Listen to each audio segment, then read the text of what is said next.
अस्सलाम वालेकुम, खुशामदीद, सुबह खैर तमाम देखने वालों को। प्रोग्राम है गुड मॉर्निंग कराची और मैं हूं आपका मेज़बान मोहम्मद यासिर। प्रोग्राम में नाज़रीन मुख्तलिफ हवालों से गुफ्तगू की जाती है। अवामी मसाइल के ऊपर कोशिश करते हैं कि प्रोग्राम में हल्के फुल्के अंदाज में बात की जाए, और प्रोग्राम का फॉर्मेट कुछ ऐसा हमने तरतीब दिया है। जिनको आज पहली दफ़ा ये प्रोग्राम देखने का मौका मिल रहा है, उनके लिए अर्ज़ है कि जो प्रोग्राम का पहला हिस्सा है, इसमें हम बात करते हैं मईशत के हवाले से, सियासत के हवाले से, माशरती मसाइल के हवाले से, समाजी मसाइल के हवाले से, और इस तरह दीगर मसाइल के ऊपर बात होती है। और जो प्रोग्राम देखने वाले पैगामात हम तक पहुंचाते हैं, उसमें ज़्यादातर अपने इलाके के मसाइल के हवाले से निशानदही करते हैं। और हमारी कोशिश शुरू दिन से ये रही है कि ज़्यादा से ज़्यादा अवामी मसाइल को उजागर किया जाए। जो K21 न्यूज़ चैनल है, इसकी हमेशा से कोशिश ये रही कि ये ख़ास तौर पर जो पाकिस्तान का सबसे बड़ा शहर है, मसाइल के हवाले से, दीगर हवाले से तो मैं कुछ बात वसूख से नहीं कह सकता कि आबादी के हवाले से है या नहीं है, और न जाने कितने हवालों से, लेकिन मसाइल के हवाले से इसमें कोई दो राय नहीं है कि ये पाकिस्तान का सबसे बड़ा शहर है। तो इस मसाइलिस्तान में इतने सारे मसाइल हैं कि सुबह से लेकर शाम तक तमाम ही प्रोग्राम्स में, ख़बरों में हर मसाइल की निशानदेही की जाती है। ये हमारी शुरू दिन से कोशिश रही, और शायद यही वजह है कि इस वजह से बहुत ज़्यादा पजीराई हमें मिल रही है, जिसके लिए हम खुदा का शुक्र बजा लाते हैं। और कोशिश हमेशा यही करते हैं कि जो एक आम पाकिस्तानी है, अब तो खैर ये सिलसिला मज़ीद आगे बढ़ चुका है, इंशाल्लाह चंद दिनों में बहुत अच्छी खुशखबरी भी इस हवाले से आने वाली है, लेकिन बात हो रही है शहर कराची के मसाइल के हवाले से। तो कोशिश ये रही कि ज़्यादा से ज़्यादा इन मसाइल के ऊपर बात की जाए, ताकि जो इदारे हैं, ज़िम्मेदार लोग हैं, उन तक ये बात पहुँचाई जाए, और कहीं ना कहीं इस अपनी कोशिश में कामयाबी भी हमें मिली है। तो यही वजह है कि ये जो आजकल जो मसाइल हैं, ख़ास तौर पे जो बारिश के बाद की सूरत हाल है और सैलाब की सूरत हाल जो इस वक्त पाकिस्तान के जो दो अहम सूबे समझे जाते हैं, एक सूबा सिंध और एक बलूचिस्तान, वहाँ पर जो बारिशों के बाद सूरत हाल है, उसके हवाले से हमारी कोशिश है कि हम ज़्यादा से ज़्यादा लोगों तक आगाही पहुँचाएँ और इन मामलात पर ज़्यादा से ज़्यादा गुफ्तगू करें। बहुत सारे मुखय्यर हज़रात हमसे रब्ता भी इस हवाले से कर रहे हैं कि हम अपने तय भी कोशिश कर रहे हैं जितना हमसे हो सकता है कि ऐसे लोगों की किसी न किसी तरह से मदद की जाए। तो बहरहाल आजकल मौजूद गुफ्तगू जो है वो यही बारिश की वजह से जो नुकसानात हुए हैं, इसके हवाले से हम प्रोग्राम में बात कर रहे हैं। इसके साथ साथ जो मौशी मसाइल हैं, जो चैलेंजेस हैं, इसके ऊपर भी प्रोग्राम में हम बात कर रहे हैं, और साथ ही जो दीगर मसाइल हैं वो भी साथ साथ प्रोग्राम में ज़ेर बहस आते रहते हैं। और प्रोग्राम का दूसरा हिस्सा जो हमने मख्तस किया है वो आपकी सेहत के हवाले से, यानी कि ज़्यादातर हमारे प्रोग्राम्स में जो हमारा दूसरा हिस्सा है उसमें हम डॉक्टर्स, हुक्मा, तबीब वगैरह को यहाँ मदऊ करते हैं, और वो फिर आपकी सेहत के हवाले से जो मसाइल हैं उस पर गुफ्तगू करते हैं, और बराह रास्त फिर सवाल जवाब का सिलसिला एक जारी रहता है। आज प्रोग्राम की नौयत थोड़ी सी मुख्तलिफ है, कोशिश करेंगे अवामी नौयत के मामलात और मसाइल पर ज़्यादा बात की जाए। मोअज़्ज़ज़ मेहमान स्टूडियोज़ में यहाँ हमारे साथ इस वक्त मौजूद हैं। मोअज़्ज़ज़ मेहमान को पहले मैं खुशामदीद कहूँगा, और उसके बाद फिर ये जो मुल्क की सियासी सूरत हाल है, मौशी सूरत हाल और दीगर मसाइल है, इसके ऊपर गुफ्तगू करेंगे। मोअज़्ज़ज़ सईद रशीद साहब तशरीफ़ फरमाएँ। सईद साहब को खुशामदीद, बहुत शुक्रिया जनाब, बड़ी नवाजिश, बड़ी ताख़ीर से आपसे मुलाकात हो रही है, और इस वक्फ़े के दौरान जो कुछ हुआ, जो हालात व वाक़यात रूनुमा हुए, कोशिश करेंगे उस पर भी आज प्रोग्राम में तफ़सीलन गुफ्तगू की जाए। सैयद भाई, ये कोई अब ढकी छुपी बात नहीं है, मैं और आप इसका शिकार हैं। ऐसा नहीं है कि हम बाहर बैठ के जो है वो तबसरा कर रहे हैं या तज्ज़िया कर रहे हैं या सूरत हाल को समझने की कोशिश कर रहे हैं। हाल ये है कि जनाब शहर कराची में तो जो कुछ हुआ उसका सिलसिला जारी था, उस मामले पर अभी गुफ्तगू हो ही रही थी। मसला तो खैर जूँ का तूँ है, अभी जो शहर तो अभी भी तबाहाल ही है, मसाइल का एक अंबार अभी भी मौजूद है, लेकिन उसके साथ ही जो पसमानदा इलाके, अब पसमानदा और इसमें जो है वो तफरीक जो है वो नहीं रही है कि शहर कराची भी एक पसमानदा इलाका है, लेकिन वो जिनको पहले माजी में सिर्फ पसमानदा इलाका समझा जाता था या वो उस इलाके समझे जाते थे, वहाँ पे जो अभी सूरत हाल है, मैं चाहूँगा ज़रा गुफ्तगू का आगाज़ इस नुक्ते से किया जाए, फिर उसके बाद फिर सिलसिला आगे बढ़ाते हैं। फरमाइए, क्या आपके मुशाहिदे में आया है? देखिए, बिलहैसुल कौम और इस मुल्क के अंदर एक बहुत बड़ी ट्रेजडी ये हुई है कि हम गरीब इलाकों को तो छोड़ दें, डिफेंस, क्लिफ्टन, इधर भी अगर आप देखें तो 80%, बल्कि एक सर्वे था कराची का जो कैलकुलेटेड मैप से बना है कराची, उसका कोई 65% जो है ना इंक्रोचमेंट है जी। और इंक्रोचमेंट अब नहीं तोड़ सकते आप, इसलिए कि वो इतने लार्ज स्केल पे हो गई है। और इंक्रोचमेंट्स हमेशा उन जगहों पे होती है जहाँ लोगों को इजी एक्सेस मिले और फैसिलिटीज़ के साथ में। तो यहाँ तो डिफेंस ने इतनी बड़ी बड़ी इंक्रोचमेंट की हैं, तो ये तो गरीब लोग हैं। अब अगर हम ओवरऑल फ्लड की बात करें, हमने तो कराची, मैंने ख़ास तौर पर डिफेंस में पिछले महीने हमने वो भी फ्लड जो आज पाकिस्तान में हमने फेस किया, हमारे बेडरूम्स में उधर पानी आ गया। सिर्फ अल्लाह ने हम पे करम ये किया था कि हमारे घर मजबूत थे तो वो टूटे नहीं, बाकी इन गरीबों के घर तो टूट गए। तो सबसे पहले तो मैं इन सारे पाकिस्तान के वो लोग जो मुतासर हुए हैं उनके लिए हमदर्दी रखता हूँ, और अपनी सी और अपने दोस्तों की, सबकी जो जो हम मदद कर सकते हैं वो हम कर रहे हैं। और 2010 में मुझे याद है कि हमने बहुत बड़ा एक कैंप लगाया था इधर सराफी गोड में, और कोई 4,500 लोग आए थे लाड़काना से, उनको रखा था। और उसके बाद मुझे जॉनसन से उसकी अवार्ड भी मिला था चैरिटी पे, जो year ambassador of the year का ना, बहुत बड़ी ट्रॉफी मिली है, बम्बई में बुलाया है। अभी फिर वही सूरत हाल है। देखिए, हमें मुल्क को, हुकूमत को, रियासत को एक दफ़ा ये गौर करना पड़ेगा, और ये कोई रॉकेट साइंस नहीं है जी। अगर आपके दरिया जहाँ से आ रहे हैं ना, वहाँ से लेके और जहाँ उसने जाना है कराची में जी, समंदर में या बलूचिस्तान के समंदर में, तो एक दफ़ा ये सर्वे कर लें और देखें, कोई अनूनी बात नहीं है। आज से 2000 साल पहले भी बारिशें होती होंगी जी, 1000 साल पहले भी होती, ऐसा ही है। पानी उधर से फ्लो करता है। पानी की ये खासियत है कि वो ऊपर से नीचे की तरफ जाता है, मतलब ये तो कॉमन सेंस है। उसको जो जो जगह नीचे मिलेगी पानी उधर ट्रेवल करेगा। ठीक है।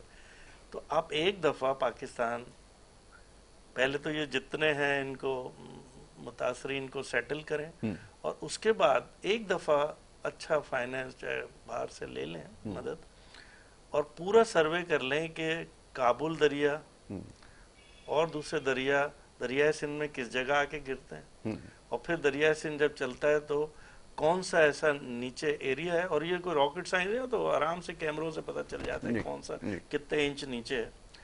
और एक सर्वे करके एक, जिसे कहते हैं ना, रेड लाइन डिक्लेयर कर दें कि इस रेड लाइन पे कोई इंक्रोचमेंट नहीं होगी। आप मुझे पता, समंदर में जहाज चलते हैं, उन्होंने एक दफा अच्छी तरह मार्किंग कर ली है ना, एक एक इंच की, कि यहाँ पर पहाड़ हैं, यहाँ पर ग्लेशियर्स हैं, यहाँ पर बरमूदा ट्रायंगल है, तो वो उधर से नहीं गुजरते। बिल्कुल ठीक है। अगर पागलों की तरह वहां से बरमूदा में गुजरने शुरू हुए तो नुकसान होगा। ठीक है। ग्लेशियर के सामने से गुजरेंगे। उन्होंने इधर कराची से लेके बाहर तक पूरे एक एक इंच को मैपिंग की हुई है, और उसके हिसाब से लाइनें खींची हुई हैं, उसके हिसाब से सारी वर्किंग की हुई है। जहाज उसी में आते हैं और चले जाते हैं। बात सेम वे में एक दफा, और ये कोई 50 अरब 100 अरब की बात नहीं है, बहुत छोटी सी चीज है। एक दफा सर्वे करें, और जो आपका नीचे एरिया है उसको मार्क कर दें बहुत अच्छे तरीके से कि इस पे इंक्रोचमेंट नहीं हो। ठीक है। तो इससे तो आप सबसे पहले तो अपना वो बचा लेंगे जो जानी नुकसान और माली होता है। उसके बाद जितना एरिया डेवलप करें उसको इस स्टाइल में डेवलप करें कि वो हो तो उनसे करीब ही उन इलाकों से, मगर पानी जब भी इस इंच तक बढ़े। मैंने यासिर इंग्लैंड में देखा, जब रोड बनती है ना, रोड बनती है तो वो रोड पे पानी डालते हैं खुद और देखते हैं इसका फ्लो कहाँ जा रहा है, और उसके ऊपर अगर थोड़ा सा भी पानी रुक जाए तो वो पास नहीं होती उनकी, बिल्कुल ऐसा स्टैंडर्ड से पास नहीं होती। भाई, ये तो चलें, आप जो महज़ब माशरे हैं या तरक्की याफ्ता ममालिक हैं उनकी बात कर रहे हैं। 600 साल पुरानी सड़कें आज भी उसी तरह अपनी उस पर मौजूद हैं शक्ल में जैसे उस वक्त बनाई गई थी, वो तो छोड़ देते हैं। लेकिन आप, मैं चाहूँगा ये कि ज़रा आसान करके बता दें, क्योंकि ये जो सारी बातें अभी आपने गुफ्तगू की है, इसमें कमीशन कहाँ है, इसमें किकबैक्स कहाँ हैं, इसमें शहर कराची में लफ्ज़ इस्तेमाल होता है खांचा, वो किधर है, ये सारी चीज़ें कहाँ हैं? क्योंकि अगर आप इस तरीके से समझाएंगे तो शायद फिर बात जो है वो वहाँ तक पहुँचेगी। अलमिया ये है। दूसरी बात ये कि ये तमाम चीज़ें करने के लिए मैंने बड़ा बगौर जायज़ा लिया है तारीख़ का। आपके पास काबिल लोग होने चाहिए, दाना लोग होने चाहिए और दूरंदेश होने चाहिए। वो कहाँ से लेकर मगर मुझे सेंस कर रहा है कि ये तो मैं वही आपसे अर्ज कर रहा हूँ कि तो बड़ी बुनियादी चीज़ें हैं। हम तो इससे ज़्यादा टेक्निकलिटीज़ के ऊपर बात कर चुके हैं। गुज़िश्ता रोज़ भी प्रोग्राम में तफसीलन बात हुई है कि कोई सुलेमान से जो सिलसिला निकल रहा है, अगर बनाए जाते। अब ये बताइए आज के दौर में कितनी मुश्किल बात रह गई है इन तमाम चीज़ों का अंदाज़ा लगाना, जैसा भी आपने अर्ज़ किया। लेकिन फिर मेरा बार बार एक ही सवाल है कि वो लोग लाएं कहाँ से। अभी मैं तकरीर सुन रहा था, मौसूफ की इनकलाबी लीडर बने हुए हैं, तो बड़े अफसोस के साथ कहना ये पड़ता है कि जितने भी, अच्छा ब्रेक के लिए कहा जा रहा है, एक ब्रेक के लिए कहा जा रहा है, एक मुख्तसर सी ब्रेक ले लेता हूँ। ब्रेक के बाद जब वापस आएंगे तो अपनी गुफ्तगू जारी रखेंगे। आप देखते रहिए प्रोग्राम गुड मॉर्निंग कराची।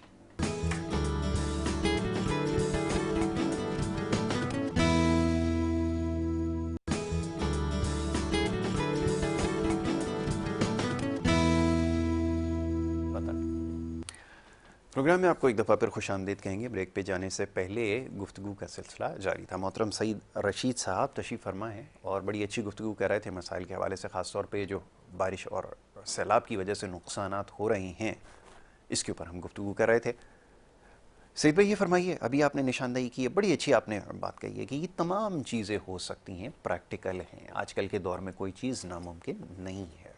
लेकिन सवाल ये पैदा होता है लोग कहाँ से लाएं। और फिर जब जो मैं नाम निहाद बड़े लीडर हैं, मैं बड़ी माजरत के साथ ये लफ्ज़ इस्तेमाल नहीं करना चाहूँगा, उनकी जो सोच है, काबिलियत है, मेयार है, और मैं इसके ऊपर मज़ीद क्या कहूँ कि आप इससे अंदाज़ा लगाएं कि एक शख्स खड़े होकर तकरीर करता है, कहता है पाकिस्तान जब बना था, मैं हैरान इस बात पे हूँ कि इतना अहम मनसब के ऊपर इसको फाइज किया गया, और वो नॉलेज का लेवल ही है कि इससे पहले इस तरह की लातादाद इस तरह की वो हरकतें हो चुकी हैं कि 12 मौसम आते हैं, और ना जाने जापान की और जर्मनी की बॉर्डर एक जैसी है तो साथ मिलती है, और न जाने इस तरह की कितनी बातें। कल वो फरमा रहे हैं कि जनाब पाकिस्तान बना था 40 करोड़ आबादी और इस वक्त जो है वो 22 करोड़ आबादी हो गई।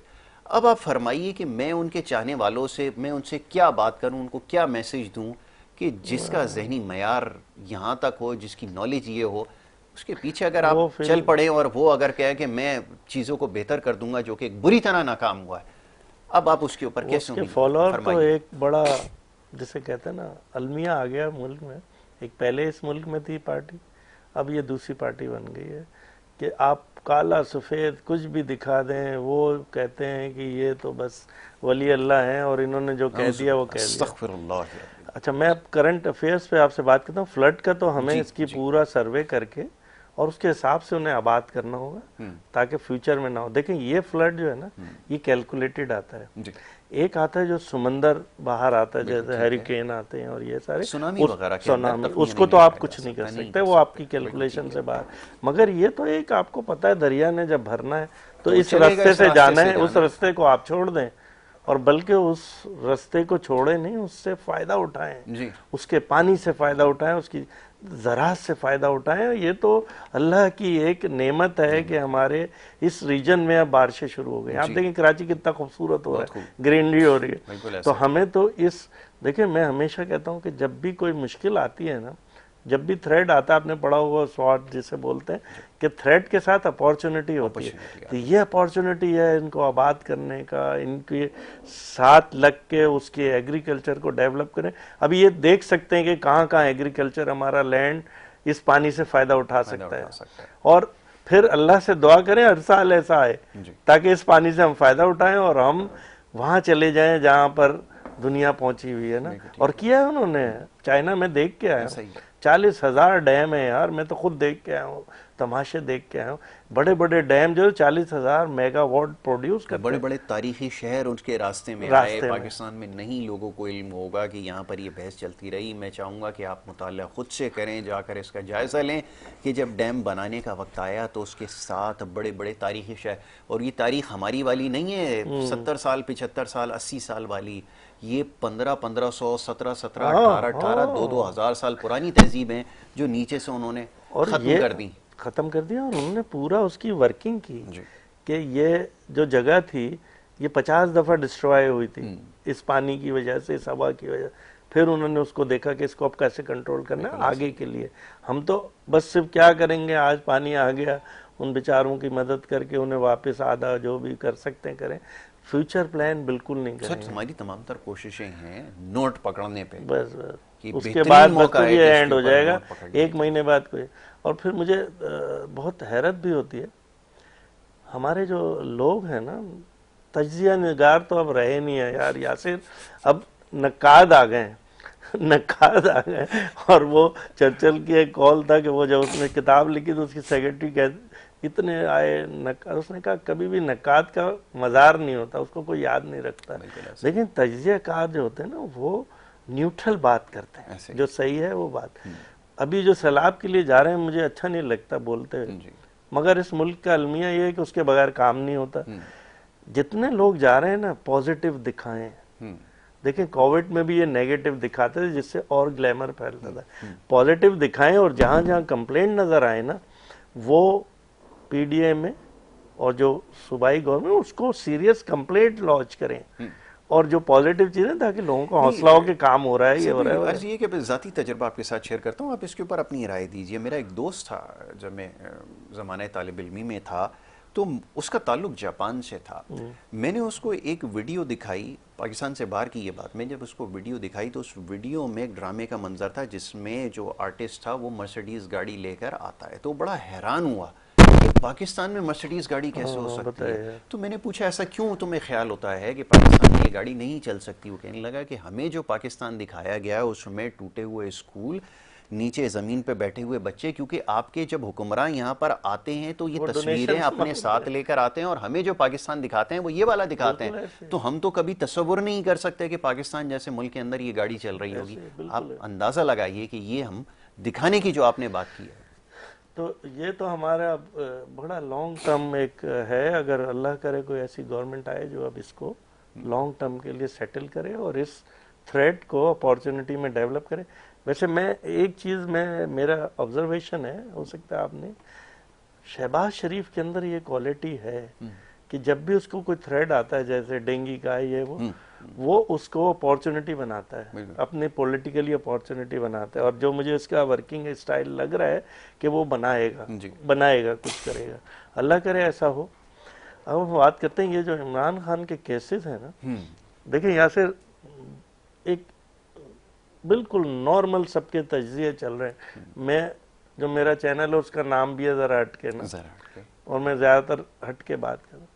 देखिए मुझे जो अभी इस वक्त इसका माइंडसेट लग रहा है, जिस प्लान पे ये आया था, जिस एजेंडे पे आया था, वो अभी फ़िलहाल टेम्परेरी तौर पे इसका रुक गया है। रुकने की वजह से अब ये चाह रहा है किसी तरह हमारी मईशत जो इसका एजेंडा था वो किसी और स्टाइल से उसको डिस्ट्रॉय करे। और दूसरा इसको ये समझ आ गई है, आप एग्री करें या नहीं करें मैं बताता हूँ, किसको ये पता है इमरान खान को कि 1 साल तक तो मैं किसी सूरत से हुकूमत में नहीं आ सकता, इसलिए कि ये पूरी गवर्नमेंट करेंगे। ठीक है। दूसरा ये कि इसके बाद के जो इलेक्शन होते हैं, लेट से उसमें मैं अगर जीत भी जाऊं तो हमारी मईशत इतनी बर्बादी पे चली गई है कि उसको फिर मेरे लिए भी संभालना मुश्किल है। तो अब ये प्लान ये कर रहा है कि कोई ऐसा फेस कीपिंग मुझे मिल जाए, ऐसा कोई स्टाइल मिल जाए जिससे एटलीस्ट मैं या तो जेल में चला जाऊं, बिल्कुल, या कोई ऐसी चीज मेरे साथ हो जाए कि मैं इस पॉलिटिक्स से इन तो रहूं। जैसे नवाज शरीफ को देख लें आप, 5 साल नायल हुआ, पॉलिटिक्स में इन था मगर सेफ एक जगह बैठा हुआ था आराम से। बिल्कुल ये प्लान कर रहा है कि ऐसी कोई एक्टिविटी मेरे हाथों से हो जिससे मेरी फेस सेविंग हो जाए और मैं पॉलिटिक्स में तो इन रहूं। लेकिन ये तो सईद भाई आप सोचते हैं, मैंने जितना ऑब्जर्व किया, मेरी अपनी राय हो सकता है मैं गलत हूँ, क्योंकि ये जो सियासी फाहम है ना, ये सिरे से पाया ही नहीं जाता, क्योंकि जिस किस्म की हरकत व सकनात वो तो हो है, रही सियासी आदमी हैं, नहीं है ये। जो बयानात दिए जा रहे हैं, उससे मैं इस बात पर, इस नतीजे पर पहुंचा हूं, मेरी अपनी राय में फिर एक बात दोहरा रहा हूं कि हो सकता है आप मेरी बात से इत्तेफाक ना करें, सियासी फाहम नाम की कोई चीज़ सिरे से मौजूद ही नहीं इसमें है। ये मैं तो बात शक थोड़े की नहीं तो है, कर ही नहीं रहा, हाँ, कि ये मैं ये सियासी कह नहीं रहा है। हूं आपसे कि नाम को नहीं है, पाई ही नहीं जाती है। और मैं हैरान हूं कि पाकिस्तान में जो लोग कहते हैं कि शऊर हमारे पास आ गया है, नहीं अब है। यकीन कीजिए कि कोई शऊर नहीं पाया जाता, क्योंकि जो लोग बैठे हुए ये बातें सुन रहे हैं, अब मिसाल के तौर पे मैं एक तकरीर का भी वहाँ पे वो तस्करा तो नहीं करना चाहूँगा, लेकिन वो फरमाने लगे जी फिर अमरीकी साजिश है। अरे मेरे भाई, जब अमरीकी साजिश थी तो वो जब उनका सफ़ीर साथ बैठा था तो उसके सामने गिला कर देते कि तुमने साजिश करके मुझे हटाया क्यों, वहाँ तो माफ़ी तलाफ़ी कर रहे हो, वहाँ से गाड़ियाँ कैंपेन पकड़ रहे चला हो, पैसे पकड़ रहे हो, और यहाँ पे कौम से झूठ बोल रहे हो कि तुम्हारे खिलाफ कोई साजिश हुई। तो अब ये जो चाहने वाले हैं, जो मानने वाले हैं, क्या ये कभी सवाल करेंगे? नहीं करेंगे, क्योंकि सियासी शऊर वहाँ पे भी नहीं वहाँ पे पाया भी नहीं। जाता। तो ये सबसे बड़ी खुशकिस्मती है। एक दाना आदमी ने कहा था कि जब तक बेवकूफ़ जिंदा है, जिंदा है हमारे अक्लमंद खाता रहेगा। खाता रहेगा। ये इनकी मिसाल है। आप एग्जैक्टली इसके फरमाइए साथ आगे। ये सियासी तो आदमी है नहीं। सियासी लोग वो होते हैं, जैसे पीपल्स पार्टी कंसीडर करती है कि ये 5 साल हमारे नहीं है, जी, अगले 5 साल हमारे। 5 साल है, तैयारी सियासी करो, लोग हैं वो, उसके हिसाब सियासी से प्लान करो, सियासी प्लान। सोचो उसके अब बाद। मैं इसके केसेस पे बात करूं, देखिए एक तो मुल्क का अलमिया ये कि जैसे केस होता है ना, फिर वो जो दुनिया में ये होता है कि जैसे ही उस पर चार्ज फ्रेम होता है तो प्रोसिक्यूटर को ये साबित करना होता है कि हमने ये तुम्हें कहा है, तुमने ये चोरी की है, जी, और साबित करना होता है। इधर रिवर्स है, बताइए। इधर चार्ज डाल देते हैं और फिर उसको साबित करना होता है कि मैं चोर नहीं हूँ। बिल्कुल ऐसे। सेम वे में एक अजीब कॉन्सेप्ट है इस मुल्क के अंदर, एफआईआर कटती है जी, और उधम मचना शुरू हो जाता है। वो न्यूयॉर्क टाइम्स में आ गया तो अक़वाम मुत्तहिदा ने कह दिया कि इतना ज़बरदस्त आदमी जिसने शौकत खानम बनाया उसको आपने टेररिस्ट कर दिया। भाई ना तो अभी इसके ऊपर चार्ज फ्रेम हुआ है, मेरे को ठीक है। अभी सिर्फ एफआईआर कटी है और उसमें उन्होंने शिकें डाल दी। अगर वो शिक गलत है, टीवी में आके इतने एंकर इतनी बातें करते हैं, यार उसको अभी दहशतगर्द डिक्लेयर कर दिया है? नहीं, अभी तो एफआईआर होके एक उन्होंने वो किया है कि भाई ये एक्टिविटी से ये चार्ज बनता है। अब इसको चार्ज फ्रेम करेंगे कोर्ट में जी, फिर अगर केस बहुत लूज है, जो कि लगता है लोगों को लूज है, तो 1 मिनट में बाहर हो जाएगा। हो जाएगा। तो जब बाहर हो जाएगा तो तू तो सुरखरू होके आएगा, तो अभी से शोर क्यों मचा रहा है, अक़वाम मुत्तहिदा ने टेररिस्ट कह दिया ये वो। और दूसरी बात ये कि जब आपका केस चार्ज फ्रेम होने के बाद आए, फिर आप डिस्कस करें। इस मुल्क में एफआईआर पे फांसी हो जाती है, जी, एफआईआर के ऊपर टेररिस्ट डिक्लेयर हो जाता है। भाई अभी एफआईआर हुई है, अभी केस फ्रेम होना है, फिर आप उसके बाद उसको चार्ज करें और उसके बाद फिर देखें क्या है। और अगर आप समझते हैं कि वो बिल्कुल एकदम बेकार केस है तो आप तो बड़ा आराम से उससे बाहर निकल आए। अब ये जो टेररिस्ट वो डाली एक्टिविटी, आप पता नहीं आपको मेमोरी में हो, ये जो शाहरुख जतोई था, जी, जी, जो शाहरुख, मैं उधर ही रहता था, जी, जी, मेरे जी। सामने का पला पड़ा, तो उसने जब उसको मर्डर किया तो उस वक्त के चीफ जस्टिस ने उसमें टेररिस्ट लगाई शिक गई थी, डाली बिल्कुल थी। ऐसा ही है। उस वक्त हम लोग बहुत जज्बाती थे, बड़ा जुल्म हो गया, ये वो डाला और उसको पकड़ लिया। ठीक है, फिर मेडिकल हुआ, ये हुआ, तुम अपनी मेमोरी अब करो, मैं तो सारी चीजें सामने से देख रहा था। उसके बाद वो चीफ जस्टिस चले गए, उसकी फैमिली ने एक छोटे से लोअर कोर्ट में डाला कि इस पे टेररिस्ट नहीं लगता है, जी, और उसने कहा हाँ नहीं लगता है। जैसे उन्होंने हटाया, उसने वो उस फैमिली के साथ सेटिंग की, दीद की और अपने आप को कर लिया। हमारे चीफ जस्टिस ने दोबारा कहा कि नहीं ये हो ही नहीं सकता, इस पे स्टेट की रिस्पांसिबिलिटी है, स्टेट पार्टी बन के पार्टी उसको, बनी। it was टेररिस्ट an और ये act स्टेट of पार्टी इसलिए terrorism, बनती है उसको वो कि करते दीद ना हो सके। हैं। जी, रेमंड डेविस की हमने दीद कर दी थी।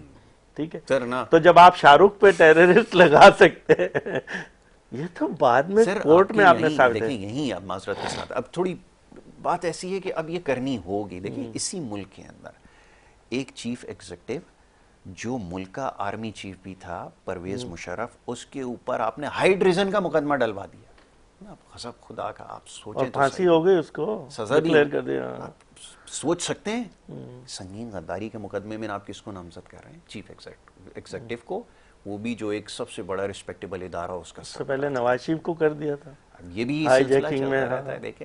तो ये सारी चीज़ें चलती रहती हैं, तो ये कोई नई बात नहीं। अच्छा, फिर वो बयानात, अब फिर बयानात तो ऐसे नहीं है कि, क्योंकि देखिए कोई संजीदा नौयत की बातें हो, केसेस का भी आपने तस्करा किया, वो ये फरमा रहे हैं 1.5 महीने पहले टीवी में लोग आके और ये खुद कहते थे यार इनके पास तो कुछ है नहीं है, तो केस ही नहीं बना रहे, तो डरते हैं ये। अब जब केस बनाए तो कह रहे ये केस ही बनाए चले जा रहे हमारे खिलाफ, ये तो अब इनको नहीं और समझ मैं में आ आपको रही। अपनी गट फीलिंग बता दूं, ये जो 2 बड़ी पार्टियां इस वक्त बैठी हैं ना, ये इतनी टेक्निक से काम कर रही हैं, ये जज्बाती नहीं कर रही हैं। सर सियासत काम, सियासत है, सियासत करना ये चाहते तो एक ही हफ्ते में इन सबको अरेस्ट करते, बिल्कुल ये करते, सारे काम कर देते वही। मगर वो सिर्फ और सिर्फ रिकॉर्ड बना के वो काम कर रहे हैं कि अगले 10 साल तक के लिए इसको ऐसा ही ट्रिपल कर दें। और ये वक्त की जरूरत भी देखिए, सियासत यकीनन होनी चाहिए, बिल्कुल होनी चाहिए। और इसमें किंग है हमारे जरदारी साहब, वो तो उसका बार बार तस्करा कर रहे हैं कि हर चीज़ के पीछे, वो हर चीज़ के पीछे, ऐसा नहीं है। कुछ चीज़ों के पीछे आपकी अपनी अहमकाना हरकतें हैं। यार आपको किसने कहा था कि वो शहबाज गिल ये बयान दे?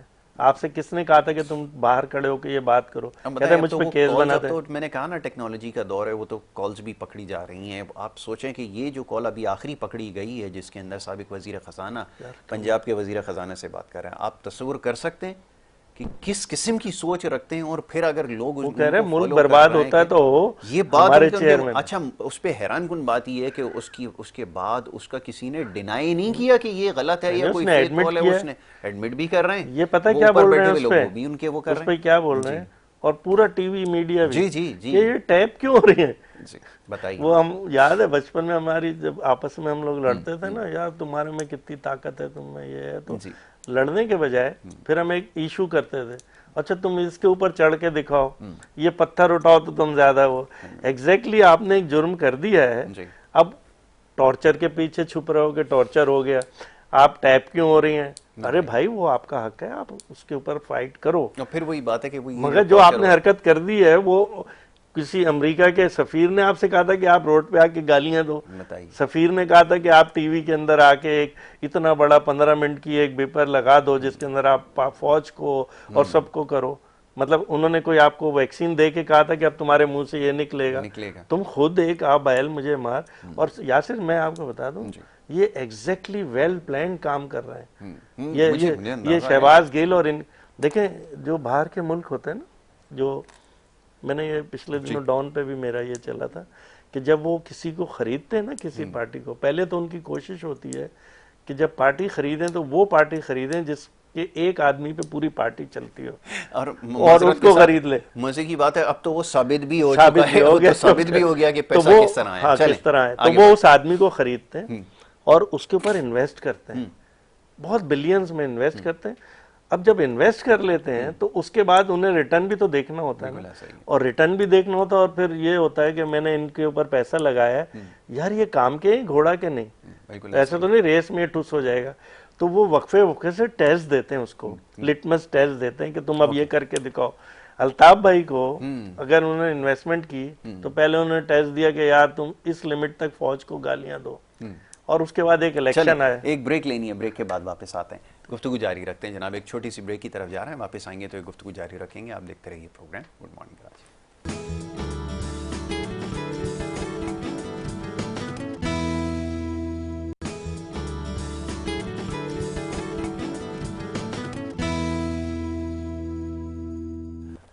प्रोग्राम में आपको एक दफ़ा फिर खुश आमदीद कहेंगे। ब्रेक पे जाने से पहले गुफ्तगू का सिलसिला जारी था। अच्छा सईद भाई, बातें तो बहुत सारी हैं और जिसके ऊपर हम गुफ्तगू कर रहे थे, लेकिन आखिर में ज़रा IMF की डील के हवाले से भी ज़रा तस्करा करना ज़रूरी है। अब बड़ी अजीब सी बात है, लेकिन हमारा, क्योंकि मैं कहना नहीं चाहता, लोग इससे बड़ा जो है वो नाउमीद हो जाते हैं, लेकिन IMF के प्लान में जाना या वहाँ से पैसे मिल जाना, ये कामयाबी तस्वुर की जा रही है। अंदाज़ा लगाइए कि हम कहाँ पर पस्ती की कौन से उसमें रह रहे हैं कि जब हम IMF से उधार मिलने के लिए और उसको अदायगी जो होगी उसकी अगर कंडीशन सामने रख दी जाए, नाकाबिल यकीन होगा लोगों के लिए समझना, क्योंकि अभी इनकी दानिश में ये बात नहीं आएगी या शायद ये बात नहीं समझ सकेंगे, लेकिन जिस तरह इसको उतारने के लिए जो कुर्बानियाँ आगे और मज़ीद देनी पड़ेंगी उसके हम तामिल नहीं हो सकते। फरमाइए। तो दीन कहता है जो सूदी निज़ाम में गया उसको फला हो ही नहीं सकता। कल एक डाटा दे रहे थे एक साहब और ये मकबूल साहब, 220 IMF के प्रोग्राम्स हुए हैं जी। और 25-30 मुल्कों में हुए, और वो आज 25-30 मुल्क एक भी ऐसा नहीं है जो तरक्की की और सारे नीचे चले गए, यहाँ तक कि मलेशिया तक नीचे चला गया। जो एक दफा इसमें जाता है ना दलदल में, फिर बाहर नहीं निकल सकता। ये तो आपको एक दफा फैसला करना होगा कि हम प्याज रोटी खाएंगे, पत्थर तोड़ेंगे, कुछ भी करें, IMF में नहीं जाएंगे, फिर तो आप सरवाइव कर जाएंगे। IMF ये समझ लें एक 5 सीसी का डोज है जो आपको मरने से बचाता है, मगर सेहतमंद नहीं करता आपको। सेहतमंद ये करेंगे नहीं। IMF का मतलब ये है, और देखें आप, अगर आप पॉलिटिकली भी देखें तो जिस एजेंडे पे हमारे ये कप्तान साहब आए थे, वो एजेंडा फाइनली इस स्टेज पे जा रहा था कि हम बैंकरप्सी पे जाएं, फिर भी मरने नहीं देते। बैंकरप्सी पे जाने के बाद फिर ये 5 सीसी के हमें फिर डोज देके फिर मोहताज करते और हमसे कहते अब ये मानो, अब ये मानो, ये मानो। और वो एजेंडा बीच में आके एक जगह पे रुका और उन्होंने उस बैंकरप्सी को रोक लिया है। मगर इन साहब की अभी भी ये कोशिश है कि किसी तरह वो वाला एजेंडा पूरा हो जाए। और IMF देखें अमूमन जब हो जाता है फाइनल तो 1-2 हफ्ते में फाइनल करती है। महीनों हमें टाइम दे रही थी जी। अपने जो मीटिंग्स थी आगे बढ़ाए थे, कोई पीछे कोई और चेंज ना आ जाए। मैं तो हैरान हूँ कि ये जो लेटर्स और ये थी, इसके ऊपर IMF ने क्यों नहीं रोक दिया। जरा सा बहाना बना के रोक सकती थी। तो IMF, मगर उसको ये नजर आ गया था कि अब इस कौम ने ये सोचा हुआ है कि अगर इस दफा IMF नहीं हुआ तो हम मर गए, तो कुछ ना कुछ ये करेंगे, तो इसलिए उन्होंने फटाफट रिलीज कर दिया। अदरवाइज वो फिर देख रहे थे कि ये और फंसे और फंसे और फंसे।